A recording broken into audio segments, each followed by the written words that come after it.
we're going to go ahead and demonstrate digital embossing on the mRevo inkjet machine. All we're going to be doing is using our clear head and just building it up layer by layer. Already made fixtures on the 3D printer for all the different bottles that you sent us, and all of our fixtures, I don't currently have them lined up on the registration pin on the bottom, but the fixtures have provisions for that. Whoops, that one goes there. So that you get them in there and then they line up perfectly.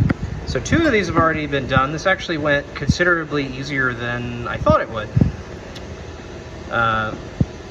This is working really quite well. So here we go. We'll press process and off she goes. So here's what we're working on. So we're just going to build up our clear layer, 1 layer at a time. You can speed this up in order to get a higher output, but your quality will go down slightly. You can change the number of passes to build it up higher, higher, and higher, and higher, and higher. At the moment, I think we've gotten this, well, it's hard to tell, but it's a really noticeable thickness. You're probably getting on to 4 or 5/10 of a millimeter, maybe more. You could go as high as a millimeter with this if you're willing to be patient.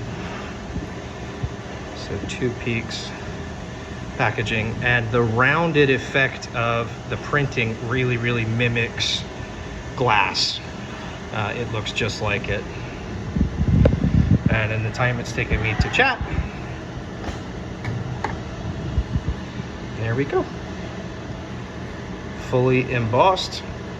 And the profiles for these are all saved, so literally all you'd need to do is call up the files in software, put that fixture on, and you could go from this bottle to one of these bottles in under a minute, and you'd be ready to keep producing with different designs, different artworks, different bottles. You can call up all the different profiles, change all the artwork, and digital embossing uses very little ink. The ink will be the least expensive consumable that you'll have. These were pyrosiled and then wiped with Marabou P5 primer. So these ought to be pretty durable, or at least as durable as it takes for the bottle to survive shipping, get emptied, and either then be recycled or kept on a shelf. But I'll get these finished up today, packaged up, sent back to you guys, and then if there are any questions about the process or the machine, just let me know.